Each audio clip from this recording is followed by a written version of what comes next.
Royal Caribbean is allowing unvaccinated passengers on at least some ships, and I've got the breaking news details up next.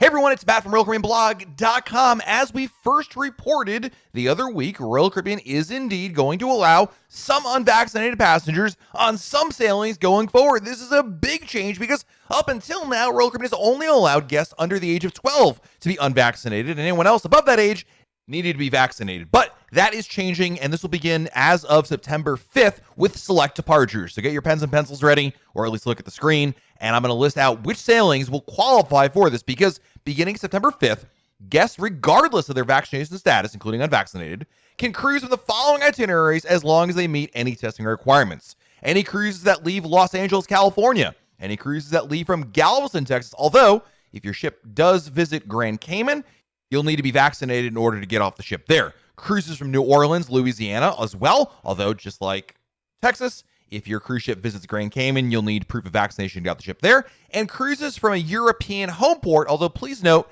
guests who are not up to date on their vaccination per EMA standards will need to take a test on board in order to get off the ship in Greece or Spain. Vaccination requirements remain in place until further notice for any home port that I did not mention. And yes, that includes Florida. It's not there. We'll get to that in a second.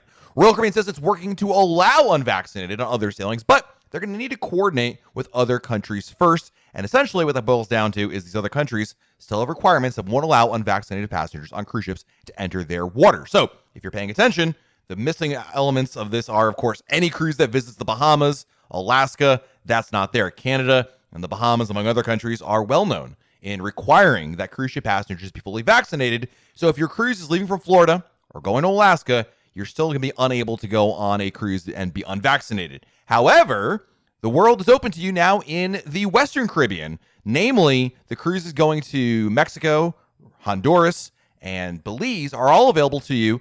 And so that means that if you're unvaccinated and want to go on a cruise immediately, or at least as of September, then you're going to be looking at a Western Caribbean cruise, probably from Galveston, Texas. Now, Royal Caribbean still feels even with this change, by allowing unvaccinated passengers on board, their health protocols far exceed anything you're going to find in any other form of vacation experience out there. This includes vaccination of all crew and keeping them up to date with boosters when eligible, routine surveillance of all crew, enhanced testing and treatment capabilities in onboard medical centers, and much more. Now, if you are unvaccinated and you're going on a cruise out of one of these ports that allows it, there are some pre-arrival testing requirements for sailings in order to go on these. If you're cruising out of Los Angeles or Galveston and you're on a cruise that's 5 nights or less, unvaccinated guests age 2 and older must present a negative COVID-19 test result taken within 3 days of the sail date. Vaccinated guests on a cruise 5 nights or less from LA or Galveston, regardless of age, no longer need a test for these cruises. If your cruise is 6 nights or more and you're cruising out of Los Angeles or Galveston, and you are 2 years old and older, regardless of vaccination status, you must present a negative COVID-19 test result taken within 3 days of the test. And the accepted tests, by the way, are any FDA-approved PCR or antigen test supervised in person or by a telehealth professional in order to meet that requirement. If your cruise is going out of Europe, well, then the testing requirements remain unchanged there. And for New Orleans departures, testing requirements have not been finalized yet, so we'll have to look for that in a little bit.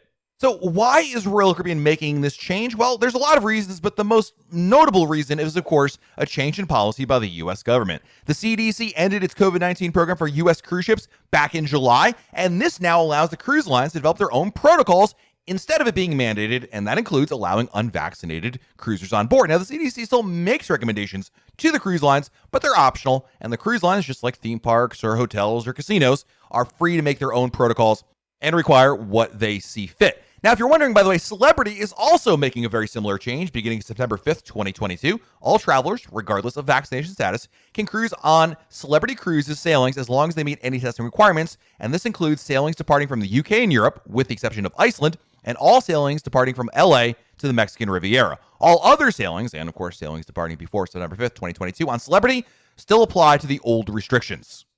Royal Caribbean making this change adds to the growing list of cruise lines that are now allowing unvaccinated cruisers on board. Norwegian Cruise Line made big headlines the other week when it announced it would not require vaccinations for its passengers beginning for cruises September 3rd. Cruises that are 12 or older, are unvaccinated, or don't show proof of vaccination are allowed on board as long as they can show tests of a negative antigen or PCR test within 72 hours of boarding.